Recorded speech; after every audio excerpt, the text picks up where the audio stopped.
Monday, April 28th. I'm back, baby. It is so good to see you again. It's great to be back. We have an awful lot to hop into. Let's just get into it. This NFL draft for the San Francisco 49ers has more Robert Saleh DNA all over it than a cheap hotel room when you break out the black light. I mean, this man's DNA is sprayed all over this draft, and the 49ers are better because of it. There's no doubt in my mind. I love the fact that this team decided, all right, we're not going to be able to address all of our problems, but we're going to take one of them so seriously, people will write stories about it. They're tired of watching other teams run all over them. That is evident. That is obvious. And that was what this draft is all about, stopping the run. And they did so with the number one pick that they made in Mikael Williams, who as an edge rusher sets an edge better than anybody else in this draft. At least that's what they say. He is only 20. And whatever you see in terms of he's not getting to the quarterback, guys don't run around him. Well, when you have edges that set edges, you better have a couple of big boys in the middle. And boy, that's where the 49ers draft really takes a turn to phenomenal. I love Alfred Callens, who, by the way, I predicted the 49ers taking at 43. I got the video evidence and receipts to prove it. Alfred Callens out of Texas is an apartment building. He's not as big as a house. He's as big as a building. And this guy, when you pair him with CJ West out of Indiana, go Hoosiers, who they then take in the fourth round, the two of those guys are going to play perfectly together. They are set to play perfectly together. One guy takes on blockers, other guy cleans everything up. CJ West was the number one point of concentration for any offensive coordinator against Indiana, and now he is the other guy to worry about. I cannot wait to see what he looks like in that role for the 49ers. A few reaches? Absolutely. A few players that leave me scratching my head? Absolutely. But again, Robert Saleh is a human benefit of the doubt that I'm willing to extend to the Niners in this draft. And then I really, really hope, and you should hope to, like, pray to whatever God you pray to, you get your voodoo dolls out, whatever you need to do. Go to your Shinto shrines or your Buddhist temples. And just hope that nothing happens to either Trent Williams or Colton McKivitz, because if this team loses a tackle, they are in an awful lot of trouble. The way that they're currently built, they needed a tackle. They did not get a tackle. They got some interior offensive line play. Connor Colby at Iowa in the 7th round could be someone who steps in right away and plays. There is something that all of these guys have in common. All of them. They played a lot of college football. After being stung by Trey Lance's evaluation, I'm happy to see that. I'm not surprised to see that. The leftover residue of the Trey Lance mistake, I think, on this front office is we're not going to take a flyer on a guy who we don't have a lot of tape of. Now, we might see someone who's got a lot of tape and still be wrong about them, but at least we have reasons to be wrong in these convictions. There's no way the 49ers batted 1,000 in this draft. Nobody does. I really wish that they would also pretty much like invent a position. The position that the 49ers need is a director of draft projection. Because, I mean, look, you can squint staring into the sun that is your own draft board, but how your draft board revolves around other draft boards, that to me is a place where the 49ers don't do a very good job. There are a few picks in this draft. I want to refer to Warren Sharp, who you've heard me bring up that name. He's a really good he analyzes an awful lot of stuff. And he does a great job analyzing things and looking back and using data. And not all data points turn into good players, and not all players with data points are bad players. But he said, look, after ranking 28th in draft value last year, and value, the consensus big board, who makes the consensus? The media. What does the media know? Well, just like everybody else in this exercise, not everything, but when you have a consensus big board and you are, reaching for players, like, look at it this way. In draft value, the 49ers ranked 31st this year, second to last. Now, Let's see who these players become, and who cares? If you got the right player, it doesn't matter where you got the right player. But a guy like Nick Martin was drafted at 75. He was projected at 192. Ole Miss wide receiver Jordan Watkins, the Niners took him at 138. He was maybe going undrafted on some people's boards. Like he is a top 300 consensus player. There are convictions that the Niners have. And I like that they stick with those convictions. But I wish that they would realize that their convictions that lead them to players that they have huge feelings over means you can probably trade back 2 or 3 times. The biggest mistake that the 49ers made in this draft is that they didn't trade back not once. There were so many opportunities to get every single name that is on your board and more, because they don't understand how the rest of this draft works. Or they refuse to acknowledge that what they value changes their big board so much that it probably means you can gamble a little. You can gamble a little, and they didn't. And they only walked away with 11 players instead of more. More opportunities, more bites at the apple, I think were there for them to take, and they didn't. And I believe that that was a mistake. But look, just going through them name by name real quick, let's do it. Round 1, Mikael Williams out of Georgia. Now, they said that they were going to trade up for him. They got nervous that he was going to go. That's how much this entire organization is pot committed to this guy being a player. So much so that if he isn't, if this is Solomon Thomas 2.0, people should need to be fired because, huge consensus. They wanted to trade up for him. They didn't say they wanted to trade up for a tackle or anything. This is the guy they were going to trade up for. He comes to them at 11. They feel that they got a steal. Let's find out. He is huge. He is a monster. He's only 20. Great motor, bum ankle, which reduced some of the production. Okay. If Robert Saleh signs off on it too, I'm not here to argue with you, but this guy better hit. If you're telling me that the one thing that everybody involved in the 49ers agreed on was this, well, then this better be right. Or whatever is setting the tone for your entire organization is off once again. Round number 2, Alfred Collins out of Texas. Love the pick. Absolute house, earth mover type of a dude who's played a million college football games.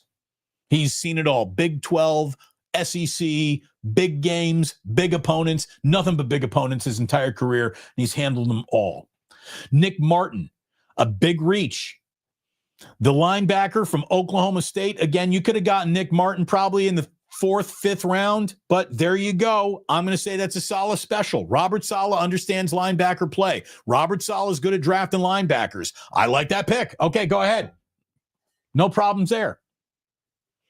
Upton Stout, Western Kentucky. This is the biggest reach of the day, but okay, Saleh, you said you needed a slot. You get a slot. CJ West went to Indiana. I like that. Jordan Watkins, Mississippi. I didn't look at your name until you were drafted, young man. I didn't see it once. I didn't think that this guy was going to be. No, Jordan, I didn't even think. The only time I ever Googled his name is after they drafted him. Kid's got an incredible opportunity. An awful lot of production. I mean, he led the SEC in touchdown catches. That ain't a bad thing. He's got big catch radius, big hands. Let's go. Kid, you're going to get all the world of snaps sent your way due to the current 49ers wide receiver situation. Take advantage of them. I dare you. Take advantage of them. You got a huge, huge opportunity in front of you. Any wide receiver with the 49ers could be your starting wide receiver. Jordan James out of Oregon. This is where a little bit of draft anger started kicking in for me a little bit because I'm like, really? Another Shanahan reach at running back? Now, Jordan James, good player.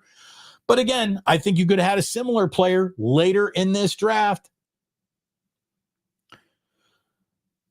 When you found out that Malik Mustafa, after the fact, is going to be missing part of the upcoming season, the safety, Marcus Siegel out of K-State makes a little bit more sense.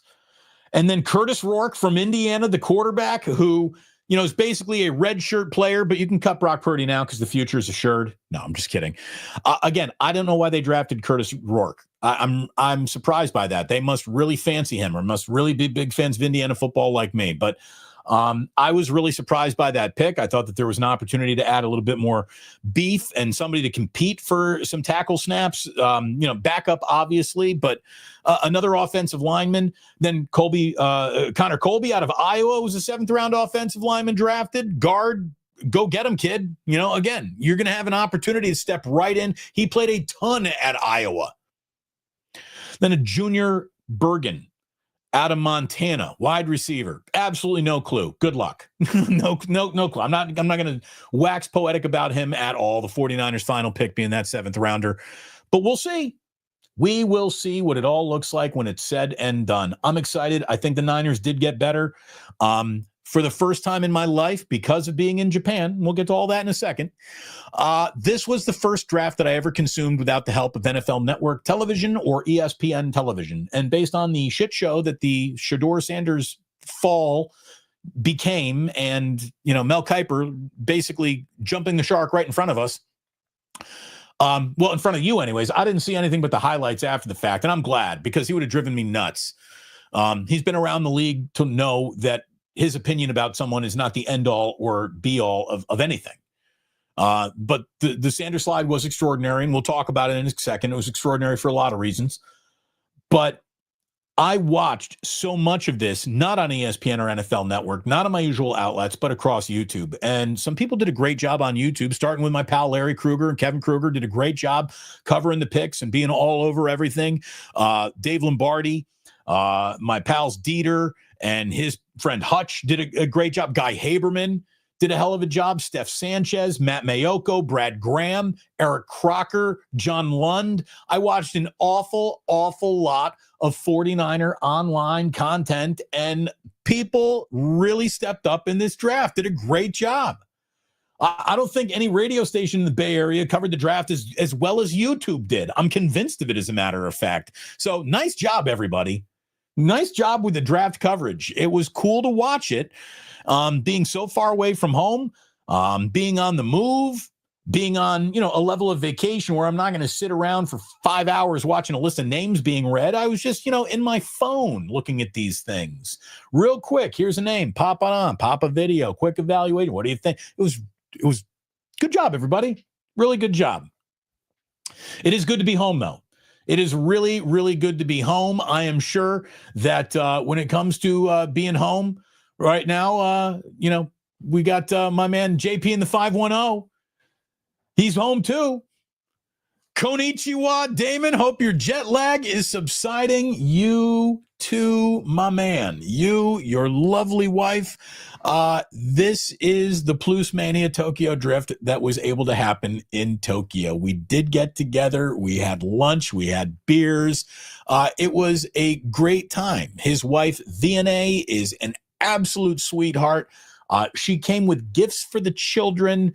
I mean, what a wonderful thing it was to meet you, JP. I really mean it. What a great guy. And it just shows you how awesome this audience is. JP from the 510, I'm so happy that we met, man. We're friends for life now, as far as I'm concerned. The Tokyo connection bringing us together forever. Jillian, again, regrets that she wasn't able to meet you and your wife as well. She wants to thank you for the presents that you bought for the boys. Very, very nice. Really, really appreciate it. It is so good to see all of you again. Red Jet, the fearless leader, is returned to represent. Let's go Warriors. We'll get to them. Red Jet, thanks for the super. Joe, happy to have you back. We did have a great trip, man. Really, really did. Ramon, take on your Indiana guys and Irsay at 43. Well, look, I would have liked Ariane Irsay. I liked him as a player. I like Collins an awful lot at 43. I do. The Niners did need to get better from a run defensive standpoint. And they needed D tackles more than they needed tomorrow's tackle, offensive tackle. They did. I got no problem with that. The fact that CJ Quinn is on this team, or excuse me, CJ West is on this team, you're going to love him. You're going to love him.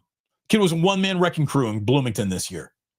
And the fact that he gets to now play with Nick Bosa and Mikael Williams and Alfred Collins, I'm excited about that. How they're all going to play kind of complementary football around each other. Very excited about that. But Ramon and everyone with the Supers, thank you very, very much. It was an awesome trip. It was a really incredible trip. Japan is an amazing country. The Japanese are an amazing society. We could take some notes. Seriously, we should take some notes. Look, we'll never be the Japanese. I don't want us to be the Japanese. But man, we could take some notes. Like, we don't have to all march in a level of we're dressing the same groupthink to just, like clean things up a little bit. Japan was so starkingly clean. Like, it's the most populous, busiest city in the world, and it was so clean. The facilities, like Tokyo Station, which is the largest train station in the world. I had to run in there. I had to take a leak. It was the cleanest, nicest bathroom I've ever been in a Michelin star restaurant. The restaurants in Tokyo are insane. The Japanese toilets are insane. Maybe because you're using Japanese toilets, you're not walking out of the bathroom with a whole bunch of toilet paper stuck to the heel of your shoe, which means that now toilet paper is blowing around society. But I'm telling you, not even a napkin gets picked up by the wind and blows across the street in all of Japan. So clean. Attention and intention behind everything. The hot towel. Again, we'll never have a bullet train. We're too stupid to do that. I don't know why, but apparently we are. The fact that there isn't a bullet train between San Francisco and Los Angeles is something that should piss you off every minute of the day. It should piss you off like a new stadium rendering showing you what a bad mistake Levi's Stadium was. Like, that pisses you off all the time. The fact that we don't have a bullet train is insane in America between major cities. It's insane.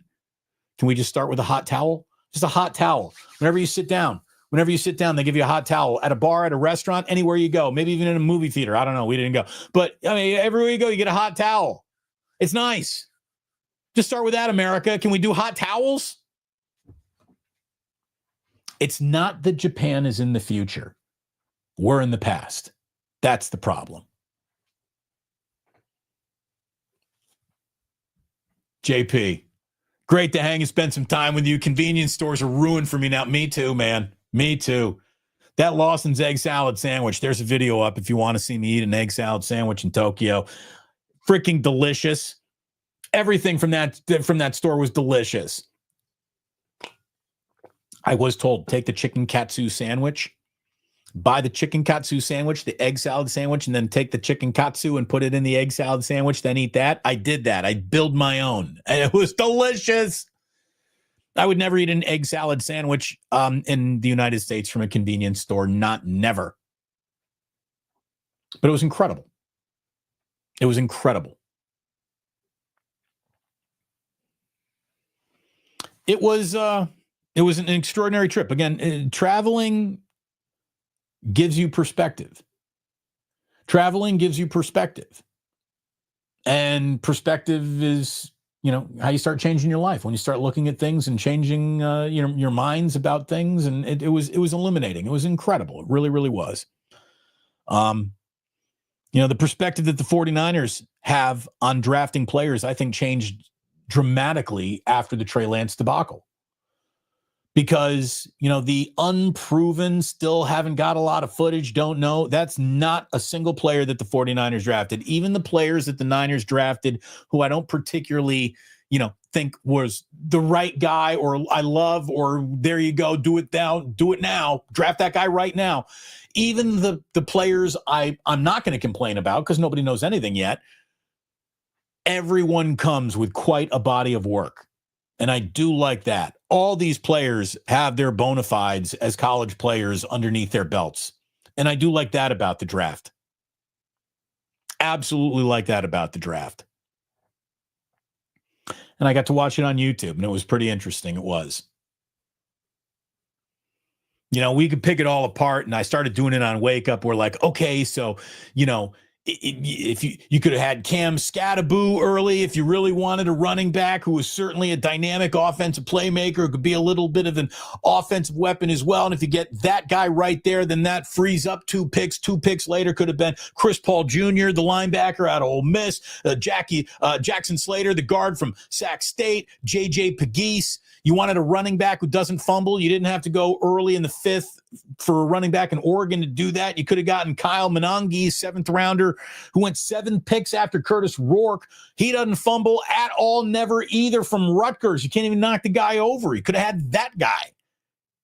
But again, you could play that game at every single draft point. Every single point on the map, you could play the, well, you could have had game. So I don't want to do that. I don't want to do that. Chris Kasurik, Niners defensive line coach, get to work. Robert Saleh, again, your DNA is all over this like a crime scene. Get to work. Kyle Shanahan, get creative again, man. Get creative. I thought that Kyle was in a massive writer's block. You know, the coaching equivalent of writer's block.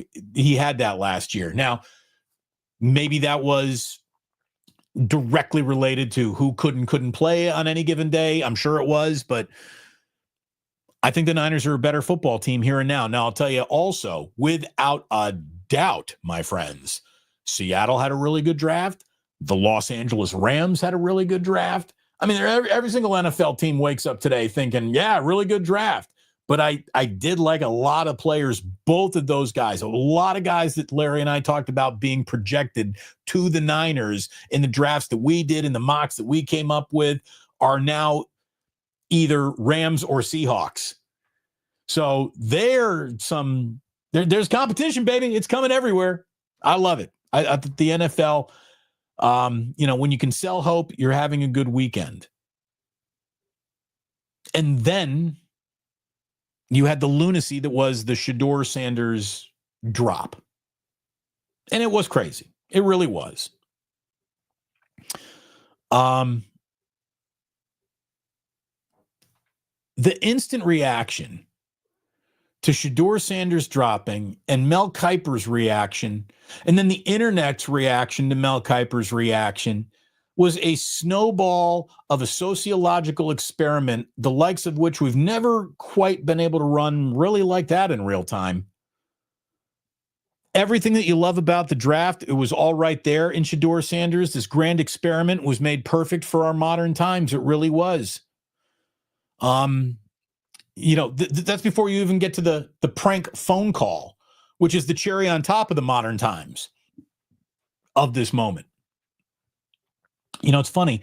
I tweeted what I thought was an incredibly, almost supportive, innocuous, no one's really going to argue with this tweet. I even want to bring it up because I want to absolutely go verbatim with what I said here, so there's no mystery. Let me find this right here. Pardon me. Let me find this quickly. I thought this was, again, I didn't think anyone was going to get upset with this. But because it was racially charged of a discussion, it seems like no matter what you typed, somebody tried to find a racial overtone. I did not approach this from race at all. My tweet about Shedeur Sanders says, as the old saying goes, an ass kicking keeps you honest. This embarrassing slide and humbling is just what Shedeur Sanders needs, actually. Welcome to a world where your daddy doesn't call all the shots. It is Shedeur's first ever day in this world, and the humbling that he's going through will be good for his career. I thought that was a pretty positive spin on what had to feel like a negative thing happening to him. But man, that set some people off, saying, what the fuck you mean you need to be humble? Why you always got to humble a black man? I'm not humbling a black man. We're just talking about Shedeur. And, the attitude a black quarterback has to have and all the other things. Like, dude, I don't want to argue about that. And don't tell me that the NFL is racist to black quarterbacks when the draft started with the selection of a black quarterback. I mean, have a memory that takes you all the way back to the first pick in this draft. So that wasn't the issue. The issue is Dion being the overlord, trying to be the puppet master of his son, and maybe Shedeur and all of the, well, those are the negative stories that always get attached to black athletes that, are wrong, because a lot of guys are supposed to have attitudes. And if a white guy comes in with an attitude, it's great. It isn't. No. I don't think it was that. I think Shedeur Sanders rubbed a lot of people the wrong way, not because he was black, not because he was wearing a gold chain, not because he was unprepared. You see what Brian Daboll said? They gave him stuff to study. He came in and he did not prepare. You hear the Raiders talk about some of the players that they drafted, and the Raiders were very much a candidate. And, with John Spytek, their new GM, I don't even know. I think he was talking about Ashton Genty, and he's basically like, we wanted a player who's coming in here humbly. We wanted a player who didn't give us the attitude that we were lucky to be interviewing him. And maybe that's what Shedeur Sanders did. Well, look at it this way. Whatever Shedeur Sanders did or did not put on film, did or did not say in any of these meetings, did or did not present with his draft room with his own logo, which is a $ and the word legendary all over the place. Like, whatever did or did not happen, teams kept on passing on him over and over and over and over again. And again, the discourse just got crazier because of it. You got Mel Kiper Jr. going fucking bonkers on ESPN. And you got guys on saying this is a conspiracy against one man. Let me tell you right now, if there were a conspiracy to watch a black quarterback get humbled in real play, live in real time, and somebody thought, geez, I would really like him in the second round, they would have taken him in the second round. There's no honor among thieves. Every single guy in every single NFL team's front office would sell out their mother instantly to select the right player, to get a leg up on a market that other people aren't paying attention to or have devalued. If somebody thought there is an extreme amount of value being passed on here over and over and over again, someone would have grabbed him. He lands now with the Cleveland Browns. I don't think that's a good situation, or maybe it is. I don't know. But let me tell you what also comes with Shedeur Sanders. Have we even gotten our first Dion to Cleveland story yet? We'll probably have to wait till Friday for that, but it's coming. Shedeur brings a level of baggage with him you do not want attached to a backup quarterback. I don't care if he's white, black, purple, or Haitian. I don't care. I like him brown, yellow, Puerto Rican, and Haitian. But no, it's not race related. It's him. Is it his character? It's everything that comes with him. The question is the juice worth the squeeze? And over and over and over again. Team said, no, the juice is not worth the squeeze. Not worth it. Then, of course, you have Donald Trump tweeting about him earlier in the day. That just upped the ante on the discourse like nothing else in the world possibly could. And remember, whatever Trump touches dies. Quarterbacks, economies, popes, doesn't matter. Seriously. So that was just more fuel to that fire. And then, like I said, the cherry on top of the grand experiment. That fake phone call coming from Jeff Ulbricht's 21-year-old son, that's astonishing. Absolutely astonishing that that's the way it happened, that's the way that went down. Had it come from just a random fraternity anywhere, it was a terrible thing to do to Shedeur Sanders. It was terrible to do to a young man. The fact that it would come from the son of an NFL player who isn't so I got sons, I got kids, 5 and 3. This is a 21-year-old grown man. And for him to do that is despicable. What Jeff Ulbricht kid did, Jack Ulbricht, did scumbag shit. There's a security issue the Atlanta Falcons now have to deal with. I wouldn't be surprised if Ulbricht may even lose his job over this in some capacity. It'll certainly be part of it. When he does, eventually, this will come back up. It's going to haunt him forever. It should haunt that kid forever. You grew up with a dad who played in the NFL, a dad who coaches in the NFL, and still you're so cavalier that you're going to recklessly screw with someone on the day that they're trying to be drafted by calling them and pranking them? You asshole. The only saving grace is that he called Shedeur and apologized. After a full weekend of everybody dissecting Shedeur Sanders' character, who he is, blah, blah, blah. In a first chance to show us who he is, Shedeur Sanders aced this test with an A+. Shedeur Sanders could not have been more graceful, more forgiving, more let's not make a big deal out of it, to that prank phone call, knowing that it came from, an NFL adjacent entity. He handled that entire situation beautifully. So after the world craps all over Shedeur for maybe who he is or how he acts or how he relates, in the very first opportunity to take a little Rorschach test to see how he did, guess what? Maybe everyone in the NFL is wrong. Like, I'm going to be rooting for Shedeur Sanders now. I really am. To me, I'm going to be rooting for the kid. Now, Mel Kiper, I thought that a titan of our industry absolutely embarrassed himself. Absolutely embarrassed himself. Like, Mel Kiper Jr. has been around the game long enough to know that how he feels about someone, whether it be with great conviction or not, is not the gospel as to what will happen. I mean, this is the same guy who told you that Brady Quinn was going to be incredible. This is the same guy who told you that Tim Tebow was going to be incredible. You get these things wrong. And to try to say that the NFL is, a bunch of idiots and they don't know how to evaluate quarterbacks. Well, yes, that is the point. And you don't know exactly what you're doing either. It's all kind of an educated guess. You're just hoping. If everybody in the NFL knew what they were doing at quarterback, Patrick Mahomes would have been the first pick in the draft, and there's no way Brock Purdy's the last.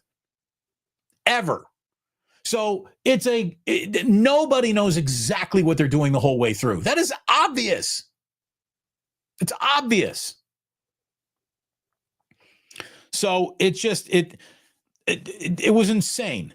There are two things that have to be true about this whole thing. Like, looking back at it and everything that happened, there's two things that have to be here. Number one, in order to keep his job, in order to not look like a fool going forward forever, Mel's got to be right about this. Like, Deion's kid better be going there and play when he gets his first opportunity to do it, and he better light the world on fire right away, or no one's going to ever listen to all the convictions Mel Kiper has about anything ever again. If he washes out, if he stinks, good luck with that. Or Mel Kiper is literally going to be on Deion's payroll when he decides, I am done and I'm going to go be the GM of the Colorado Buffaloes, or I'm going to follow Deion to whatever NFL team he attaches himself to. Mel Kiper Jr. did more work for La Familia Sanders than anybody has ever over a 72-hour period on television. I've never seen anybody carry someone's water the way that Mel Kiper carried it for Shedeur Sanders. It was extraordinary. So he better be fucking right. As much as the Niners better be right on Mikael Williams, Mel Kiper better be right on this guy, because all your credibility is attached to that one thing now. So good luck. Sip of the day.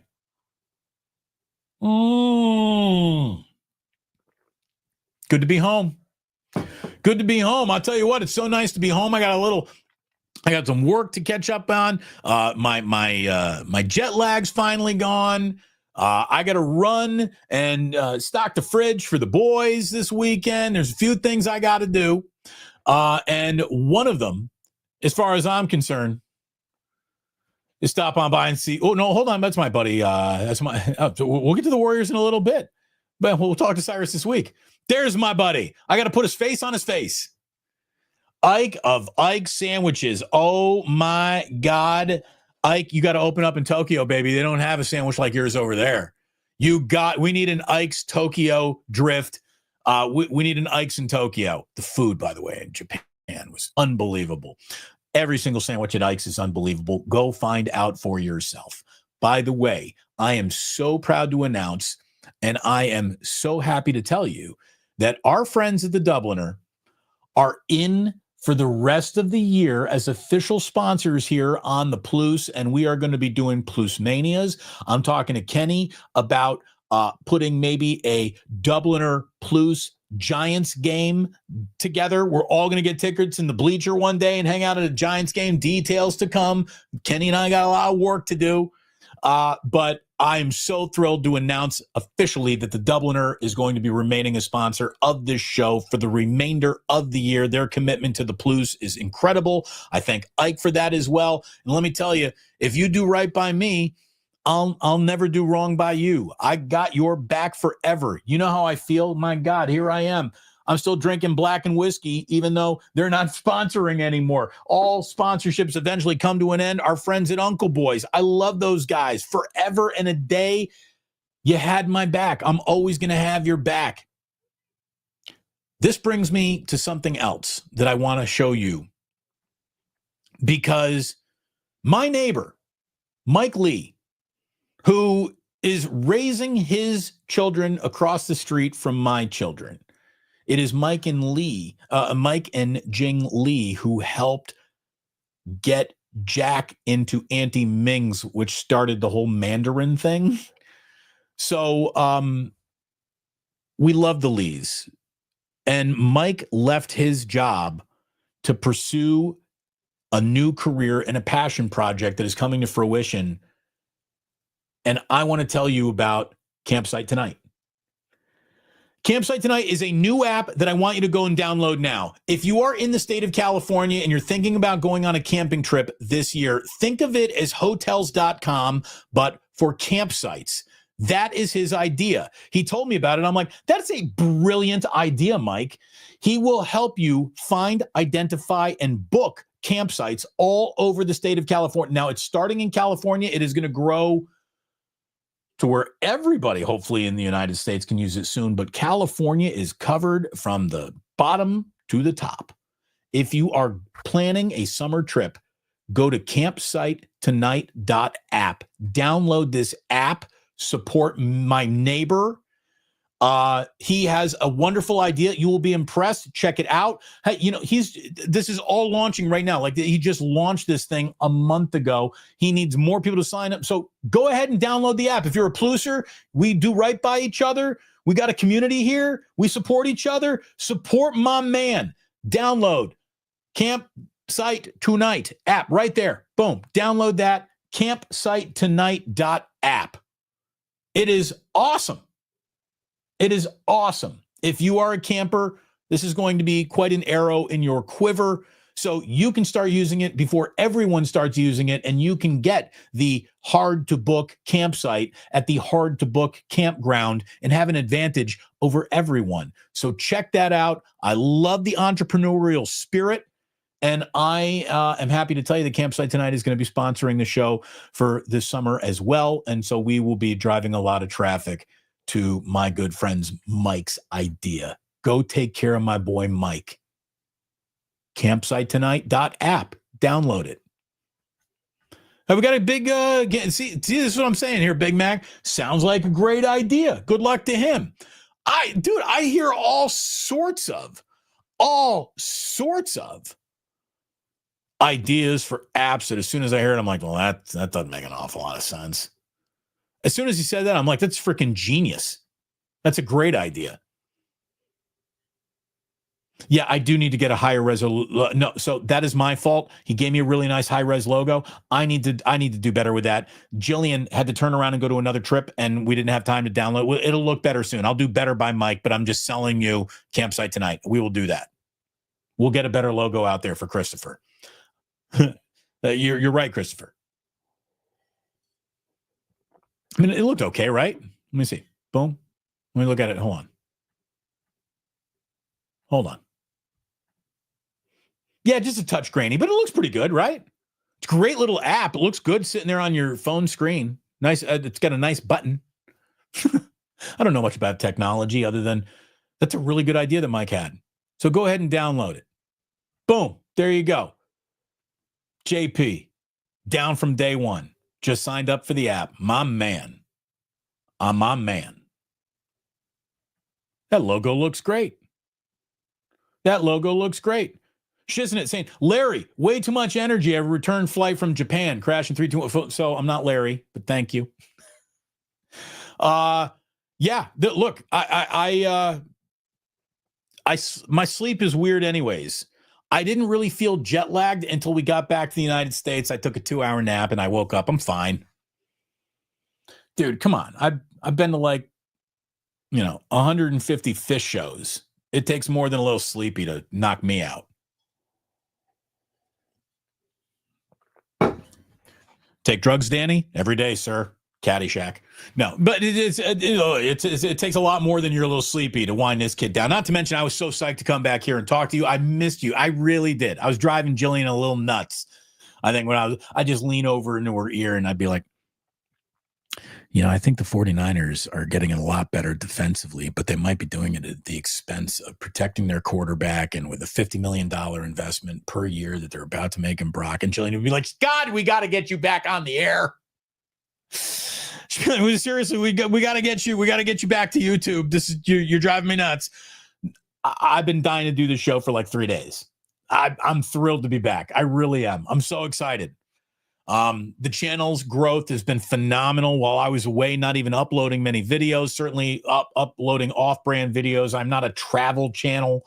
I'm not a food review critic or anything like that. I'm talking about traveling. I'm talking about food I'm eating, but just slurping ramen noodles, although a lot of people did watch that video. That's a good looking video. The ramen noodles are sexy. But I was so happy with how the channel did while I was somewhere else. And now we're back here to just bring it to the next level. Let's get to 50,000. Let's get to 50,000 before we kick off this NFL season. That's a lot of work to do. Another 8,000 subs between now and a few months from now. That's a huge goal. And one of the reasons why we exploded is because one video got 13 million views now. 13 million. That thing's been a monster for me in terms of adding subs. And oh, by the way, the thing that was a monster for me was about the Warriors. So we will get there in just a second. But again, my man Barry Ford. Welcome back, Cotter. Glad the trip was fun. Glad to have you back on the station. Mary sends her love. Thank you. Send love back to Mary. Yeah, this is our station. We don't need a station to have our own station. We got a channel. And I'm going to tell you right now, if you turn to either KNBR or 95.7 The Game as a Niner fan, instead of turning to YouTube to cover the draft, you missed out. YouTube covered the draft so much better than either established media entities in this town. Lombardi and Kawakami are kicking ass over at the Standard. So it's not like they're at the Athletic anymore. They kicked some serious ass. They did a great job. But it's a lot of the folks who are, content creators who crushed it in this draft. Eric Crocker crushed it. Dieter Kurtenbaugh crushed it. Dieter and Hutch crushed it. Guy Haberman crushed it. John Lund crushed it. Great draft coverage. I enjoyed everything. Steph Sanchez. I got to get her on the channel. This chick is badass. I've gotten to know her more over the last 3-4 weeks than any other, new creator I wasn't really aware of. This chick is fucking awesome. Seriously, Lombardi. Sports are being covered better on YouTube than they are on radio or TV. They really are. I mean, shit, now that I'm here, game over. Game over, man. Game over. So TK cashed out and riding and repeating at the Standard. Yeah, dude, he's Tim's smart. He's a smart animal in the forest. You see him running, you can expect a fire coming behind him. Damon, your hotel draft war room even kicked ass. 510 Steve. Thank you very much. Thank you very, very much. And Michelle Haberman. Yeah. Steph's a badass. She is. Are you talking about Steph Curry or Steph Sanchez? Either way, you're correct.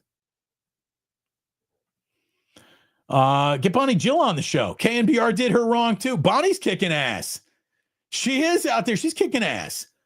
Red Jet, Damon, Friday phone line opening up. You know what? We are going to be doing a show that involves phone calls again soon, and it's going to happen again soon, and it'll be a well-produced. We'll probably do it in a nighttime setting, let everybody come on in and hang out, but Red Jet, keep an eye on it.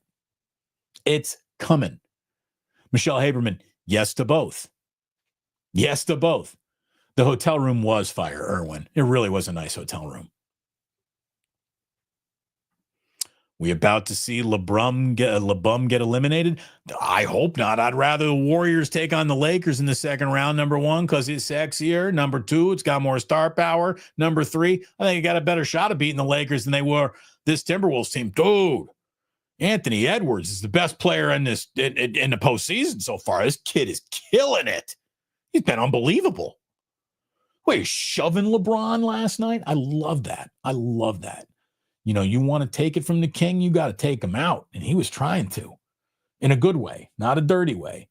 There's no way, by the way, that happens if the two of them aren't over in Paris together on the same Olympic team, getting to know each other, bond a little bit. But once that happens, you can start getting scrappy in games that matter. And LeBron's going to respect it. And you could tell it didn't bother LeBron.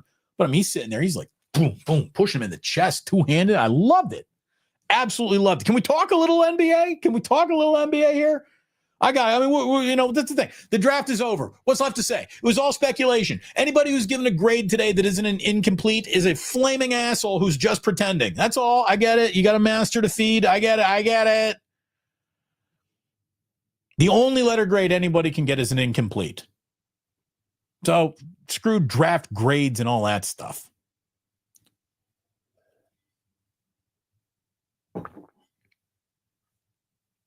I do want to talk about this Warriors team.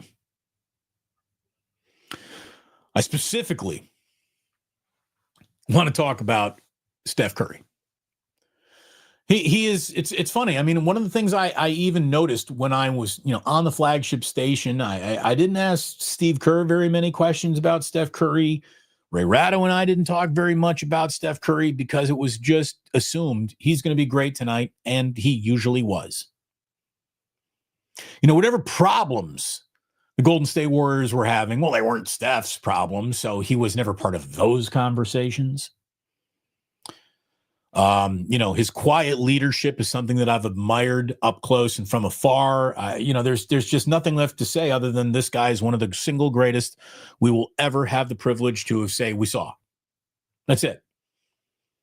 Steph Curry is one of the single greatest athletes to have watched in your lifetime. No matter the sport, no matter the city, no matter the era, he's just been a treat the whole way through. Having said that, he's given us a handful of games that if you're going to try to find who, where, how are the best games of his career, there's going to be a big bouquet of flowers to choose from. They're all going to smell sweet. It probably gets lost to the ages. Because, again, it was game 3 of an opening round against the Rockets, which, as soon as the Warriors get past it, it'll be forgotten. It's an opening round, game 3 win at home. But without Jimmy Butler, Steph Curry just gave us one of his all-time great basketball games. Steph Curry was incredible on Saturday. He was unbelievable.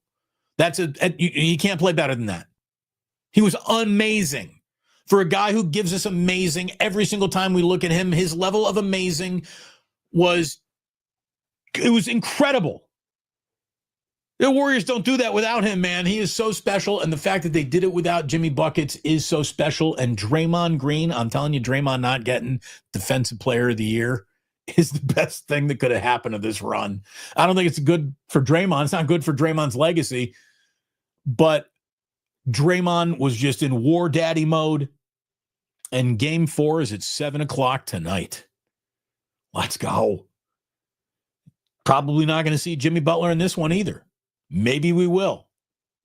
But that was an all-timer from frickin' Steph. And the way that they closed the end of that game, like the final 4 minutes of execution from the Warriors, and it was everybody. It was Pajemski. It was Gary Payton. It was Buddy Hield.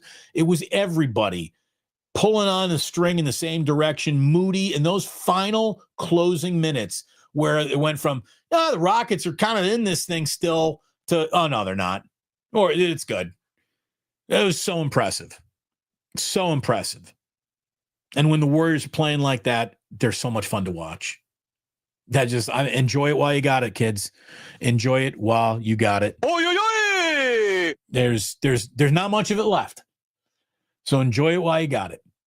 God, it was awesome. This 37-year-old guy out there playing like he's 27 years old. It's just incredible. Incredible. I'm not kidding, though. It's not Steph Curry. It's not Brunson. It's not Luka. It's not LeBron. It's Anthony Edwards, who's been the best player in this postseason. Maybe, Jokic is freaking putting up monster. Now, Jokic is like 30-20 now. 30-20 every time you look up in the postseason. But Anthony Edwards is just a dog. Dude, I mean, the way he's playing right now, that guy's got to win a title in his career. Just outstanding all-court game out of him right now. He has just been the best player on a court that has LeBron and Luka on it. I mean, he's been amazing.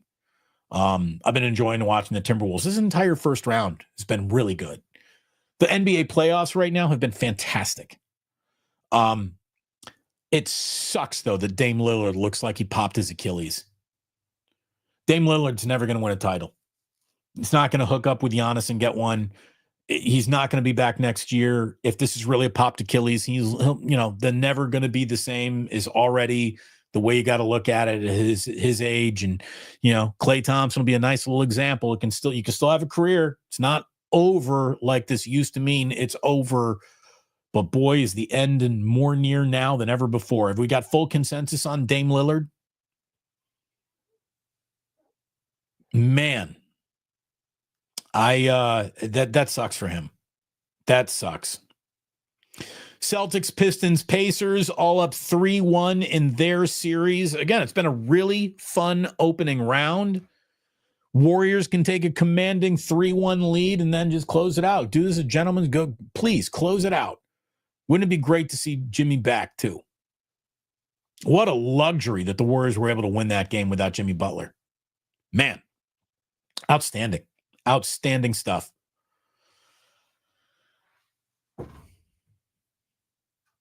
Dan Coach Emilio. By the way, Dan, always good to see you, Dan. Thank you for watching.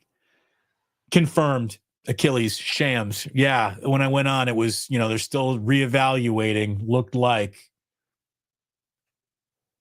That sucks. But Dan, should we talk about the Giants just a little bit? Just a second. Surfbone says, Damon, can the 49ers stop the run now? Collins, West, Bosa, Elliott, Mikel. We'll find out. They certainly got the size to do it. Good God, the Niners are going to be big up front. But yeah, they 100% are better against the run now than they were last year. I believe that. Again, even if those guys aren't great players, they got to be better than what they had last year. I'm looking at it. I'm pretty positive about the Niners draft. I really am. Let's see. We did Shedeur. We did the draft. We did the Warriors. Going to get to the... Did you see the Commanders have struck a deal for RFK? The Washington Commanders, I saw an artist rendering already of what the Commanders are thinking about building. Levi Stadium sucks so bad. Good God. It's going to be a $3 billion stadium, but they're going to do it on the site of old RFK. So not only is it going to be better than Levi Stadium, but unlike Levi Stadium, which left the city it's supposed to be, and they're going to move back to the city that they were supposed to be from in the first place. I like that an awful lot. Go Washington Commanders. The only way that they could really get this right is if they just say, hey, fuck it, we're going back to Redskins. Go back to Redskins. No one was ever offended by it. No one cares anymore. Go back to Redskins. It's not offensive. It wasn't offensive. It was meant to respect. It was designed by an Indian, Native American heritage. God, just go back. Commanders sucks. Redskins was better. Hey, Red Jet, thank you. Yeah, do it. Go back. Niners totally need a do-over on their stadium. We're stuck with that. My kids are stuck with that. Your kids are stuck with that. Our kids are going to die going to Levi stadiums. Their grandkids maybe will have a new stadium.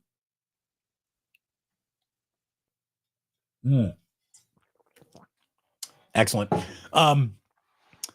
Postman in Capitola. He's planting Plu stickers in the city of Chicago. I put a Plu sticker. There's a Plu sticker sitting on a beer fridge in Kyoto. So we're international, baby. International. Turkey on the rotunda? Yes, Jim. Yeah, Sporticus. Absolutely. I mean, just look at the one rendering of what the Commanders are thinking about building, and you're like, oh, Levi Stadium sucks so bad. It'll never not suck. There's no way to really fix it. There's no way to fix the mistakes that they've made there.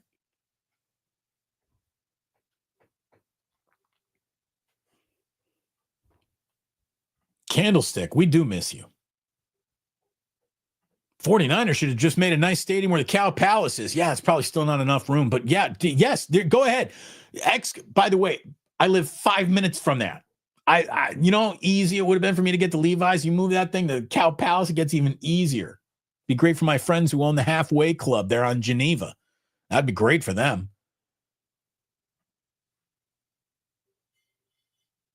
Rick, good to see you. So, Giants, first place. Yes, they are, Rick. Dude, all the Giants do is play winning baseball. That's it. And here's the thing. It's not even that they're winning. Dare I say they're a little bit entertaining? I mean, the Giants are fun again. I don't know how, but the Giants are fun again, and there are two things that are now available. Here's what's going to happen. It's Monday, April 28th, right here in this live stream. You know what's coming? June. If the Giants don't catch a June swoon, kids, it's Buster Summer. It's Buster Mania. Buster Posey has come back home and made everything right again. And Farhan was terrible putting lineups or grit into his football teams, whatever. How much grit can you have when you live by an abacus? I don't know. Jung-Hoo Lee, though, I'll tell you, Farhan got you Jung-Hoo Lee. Jung-Hoo Lee is a player. Oh, my God. He's awesome. Giants are pitching it. Giants are hitting it. Giants are pretty damn good. Again, they're not built to be quite this good, so they do absolutely qualify as one of the candidates for June swoon. Could tell us an awful lot about this team, and it really wasn't that much more of a hot start anyway, and they'll be around 500 at the end of the year when it all comes out in the wash. Or if they keep this up, holy mackerel. Holy mackerel if they keep this up. By the way, it's the Colorado Rockies are on pace to win like 25 games. So again, how you start and how you finish are two usual different things, but the Giants are fun and they're entertaining. And they haven't been either of those things in a really, really long time. And they're winning. That's something that they haven't done much of in a really, really long time either. So if you're a baseball fan, you're excited. If you are a Warriors fan, you're very excited. There's a playoff game tonight. If you're going to the game, put on the fucking shirt. Put on the shirt. I don't care. I don't want to see your Patagonia vest or your Versace whatever. I don't care what you're wearing tonight, Miss Fancy Pants. Put your shirt on. Put the damn shirt on. Shea Center, or excuse me, Oracle Arena was awesome. When every single Warrior fan there put the gold shirt on, it was like college. It was incredible. And it means something to the players. It does. People are like, it's just a shirt. Doesn't matter. No. Home court in basketball matters more than any other You're at home advantage in sports. Having the crowd, if you don't mind me stealing one here from Tim Roy, rise as one or appear as one, look as one, whatever you want to call it. That is awesome. Everybody in the arena wearing the same shirt. And by the way, you all got it. It's on the back of the shirt. It's on the back of the chair. Just put it on.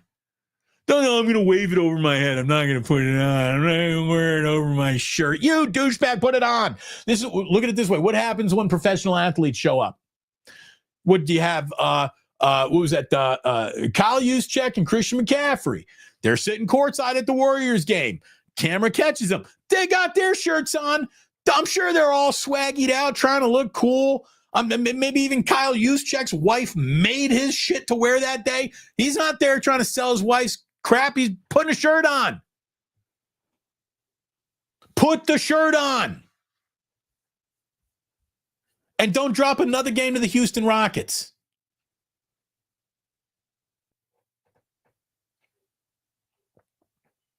Yeah, nobody's watching you. Nobody cares what you're wearing. But when the entire crowd is wearing over the same thing, it's awesome. It's awesome. 510 Steve. Those shirts don't fit over the tech vests. Take the vest off. Take the vest off. I know this about Chase Center. Cold in there is not really what it is.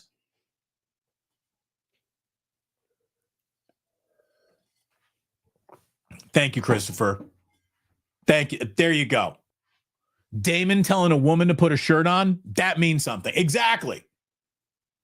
When you say beautiful layers, ladies, cover up the puppies with more layers. You never hear me say that. Unless it's a playoff game, in which case, put the shirt on. Put that shirt on.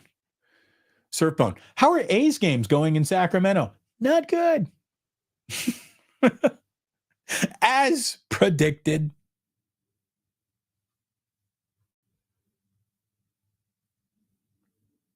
What is this?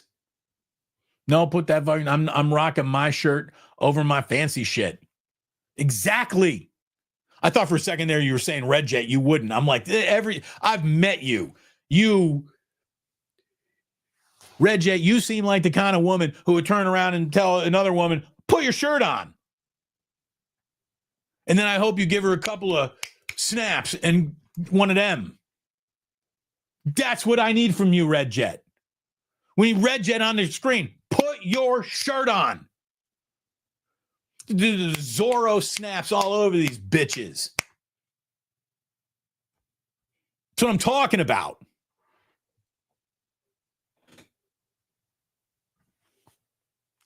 Wear my shirt in Z formation. See, this is what I'm talking about. SG says, Damon, can you read my super? Oh, did we miss one? Hold on. Boom, here it is. We got supers from today. Again, Red Jet came in with a super. Thank you, Joe Sullivan. Thank you, Roman Gonzalez. Thank you, Barry Fort. And there you are. SGA Sports Talk, a member now for 7 months. Thank you so much for that support. Damon, I'm a big fan of your YouTube channel. You make some great content and videos on the platform. I was at the Warriors game on Saturday, and I don't have to ask. Of course you put your shirt on. I know you did. Put your shirt on. Thank you for the super. Thank you for being a member. Thank you for all the support. It means the freaking world. I felt it halfway around the world when I was in Tokyo. Again, I was on the radio for 20 years. Loved every single year of it. Loved it all. I've never felt more connected to an audience than this audience. Again, in Tokyo, I'm hanging out with a member of this audience. In Kyoto, I get spotted by a guy named Julian Wright from Bend, Oregon. I'm having a beer with Jillian in a bar called Beer 30 in Kyoto. So we're not even in the busiest city in all of the world. We're not in Tokyo anymore. We're in Kyoto, a tinier, city. It's still a big city, but it's more of a touristy spot for sure. Because look at it this way: if I blindfolded you And I took down, first of all, if I removed all the Japanese signage from the building's faces, blindfolded you, spun you around, took the blindfold off and said, what major city are you in? There's parts of Tokyo that you wouldn't have known. You'd be like, am I in New York? Is this LA? Is this Sydney? Am I in, maybe Barcelona? I'm in a major city, but it looks like a big downtown. Just do the exact same thing in Kyoto, blindfold you, spin you around, take the thing. You'd be like, I'm in Japan. Kyoto looks like Japan. It looks like some shogun shit, like old houses and Shinto and shrines and it's incredible. Kyoto, next time I go I will spend more time in Kyoto for sure. My man who watches all the time, Christopher's advice was spend as much time in Kyoto as possible. We could only spend the amount of time that we could there, Christopher, right here. Yeah, he's the guy who says, nobody watching you. Just put your damn shirt on. Exactly, Christopher. Christopher said Kyoto is freaking awesome, and you were right. You were right, man. I should have absolutely uploaded some of the pictures. Maybe that'll be on tomorrow's show. I'll show you I want to show you one dish, one appetizer we had from a kaiseki meal in Kyoto where we ate and dined like shoguns in a room where the walls were made out of paper. It was awesome. Freaking awesome. Anyways, so Jillian and I are in a bar, and this guy is like, are you Damon Bruce? Get the fuck out of here. Yeah, I am. He's like, my name's Julian Wright. I used to live in the Bay Area. I listened to you and Larry Krueger all the time when you would do 49er pre and post game together from Candlestick. He's like, I've since moved to Bend, Oregon. He's like, I've been following Larry on YouTube for years. Larry got to YouTube before I did. And he's like, and I watched Larry's shows all the time. And then you joined, and the two of you guys came up with Wake Up. And he's like, Wake Up is far and away my favorite show on his channel. I'm now subscribed to you too. And I watch you every week on Wake Up, you and Larry Krueger. I find out about this in Kyoto. Look, it takes an awful lot for me to do anything for Jillian to be impressed. That even impressed Jillian. She was like, holy shit.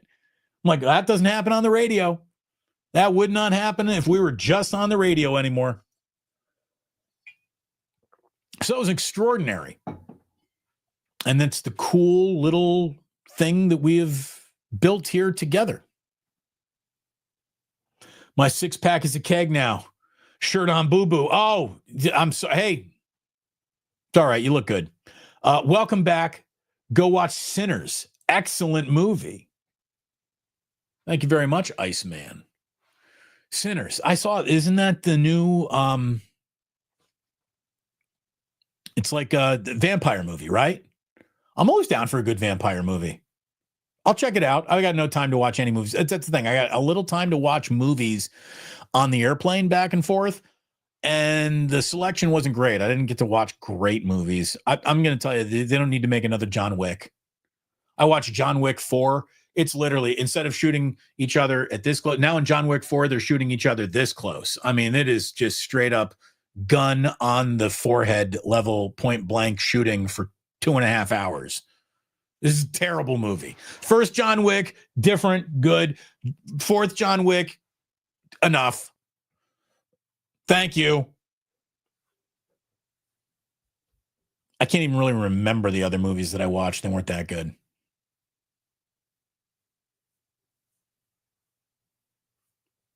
But thank you. Thank you very much. But, yeah, good vampire movie, better blues movie. Yeah. Okay. I'm in.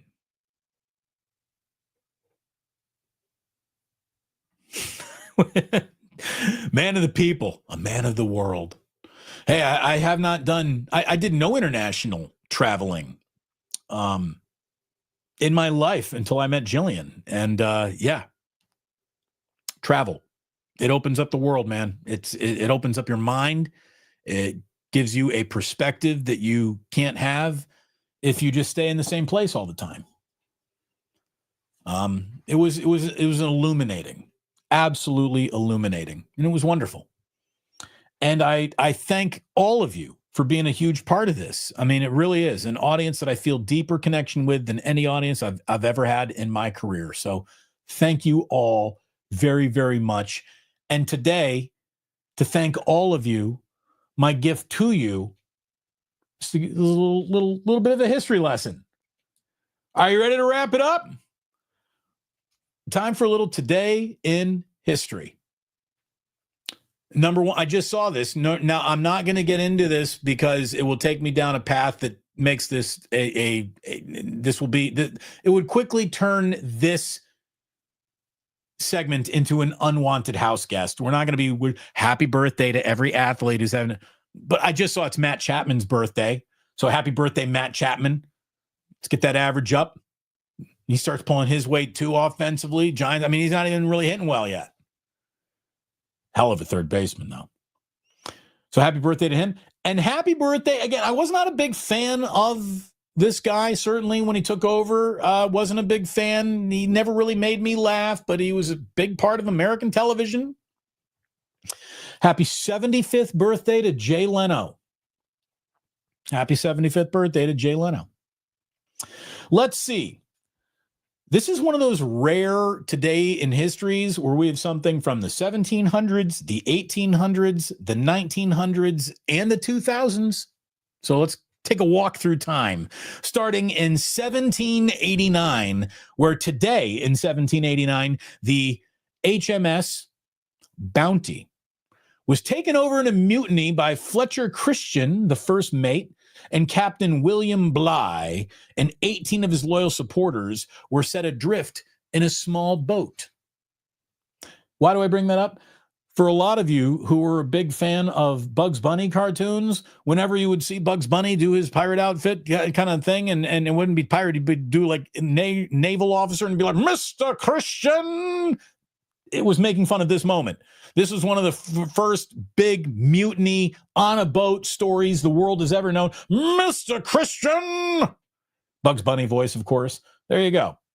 Captain Bligh. I mean, you probably know the names more than you know the story, thanks to the Looney Tunes. Today in 1881, again, 1789, 1700s, 1881, today, gunfighter Billy the Kid escaped prison in New Mexico, where he'd been convicted for the murder and sentenced to death after, whatever he did. And then he was found later by Pat Garrett, that coward. Well, coward is Robert Ford too. But anyways, Pat Garrett ended up getting Billy the Kid after he escaped from jail today in 1881. In 1919, how would you like to have been this guy? Hopefully he got like an extra week of shore leave or whatever, or I don't know.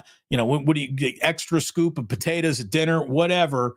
But today in 1919, some schmuck was picked to be the first. Now, would you take one of your best and brightest, or would you specifically take one of your dimmest and dumbest to run this experiment? Because today in 1919, the first ever jump that was made in the Army with a manually operated jump, then pull the chute, Army parachutes, that was happened today. It was made by Leslie Leroy Irvin in Daytona, Ohio. The first jump, Leslie Leroy Irvin in Daytona, Ohio.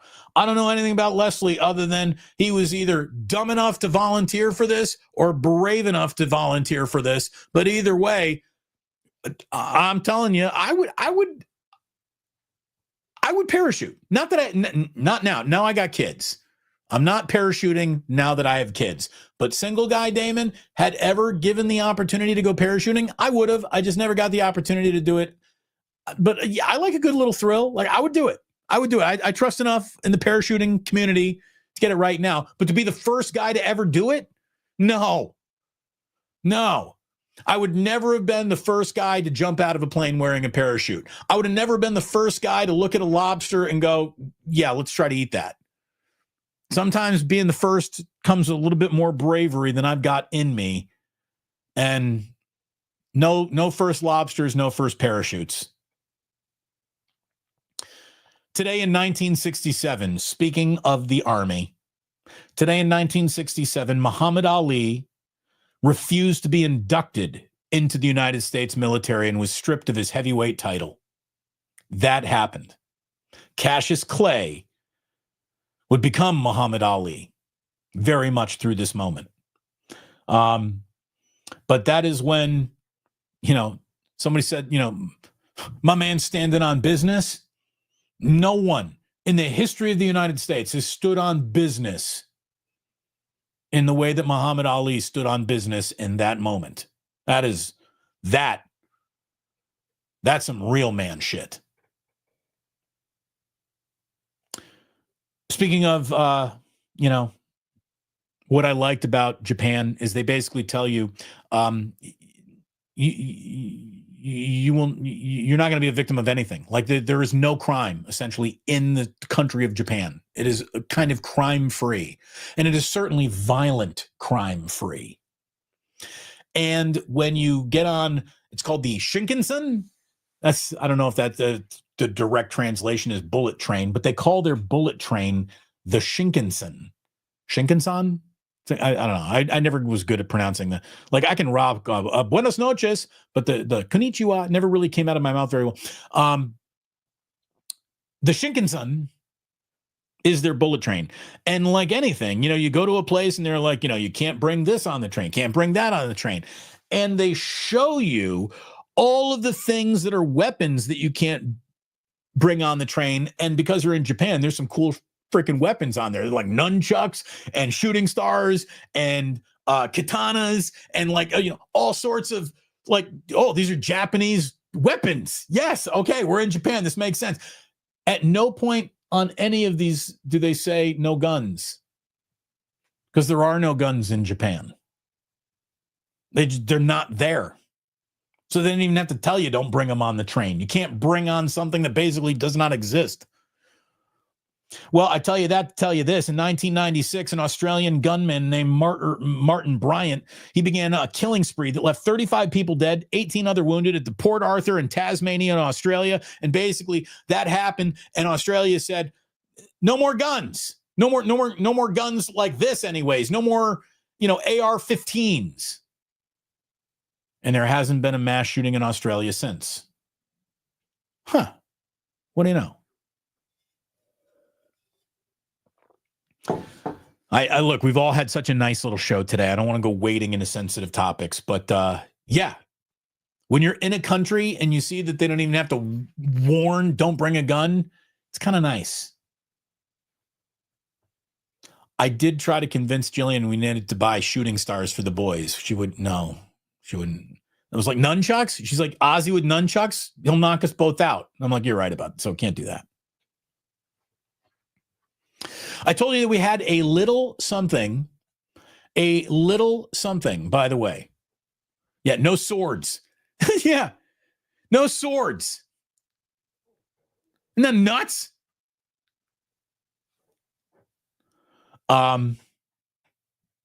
Today in 2003, Apple launched the iTunes store. Like, where would we be? I mean, has anyone opened a Virgin Records since? Tower Records since? Look, I hope that Amoeba stays open on Haight Street forever. I hope that some very special record shops are able to stay open forever. Rasputin over in Berkeley. I love going into a record shop. They ain't making those anymore, and they don't need to because we got iTunes. In 2010, same day today, they sold their 10 billionth song. So it's been a nice little revenue generator, I guess, for Apple as well. And there you go. That's today in history. Other than this, again, we're not going to get into music. And this song didn't come out. Well, no, it came out today. In 2012, what was it? The Gautier, that it was a song that was a real ear bug. It got in your ear and it was the somebody that I used to know. Now you're just somebody that I used to know. Like, look, I didn't buy that song. I didn't own that song. It would come on the radio. And for a while there, I would listen to it. I'm like, this is a really catchy, unique, interesting, original type of song. And I only bring that up because I found out what that song comes from.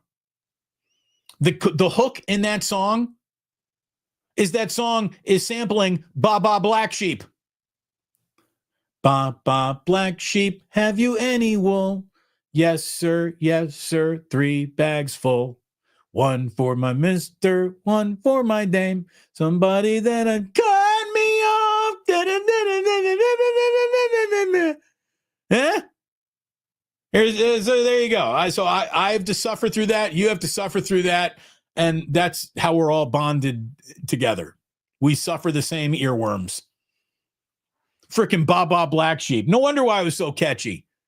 They went Ba Ba Black Sheep on us. I mean, seriously. There's got to be somebody in the studio right now remixing Mary Had a Little Lamb. Twinkle, Twinkle, Little Star. And there you go. That's it. That's the show today. It was so fun to be back with you. Thank you so much for watching, for listening, for subscribing, for podcasting. However you consume the show, it means an awful lot that you do. We're going to have great shows this week, working on some very interesting guests coming up. And I thank you very much. You are the best. You are the best. And it was great hanging out with you again. The only thing I can tell you is that, well, let me see. Do we get any other supers coming in here late? No, last one is still that Sinners movie. I'll check it out. We'll check it out. Thank you very much for tuning in. And please do remember, sports don't build character. They reveal it. And like that, he is gone.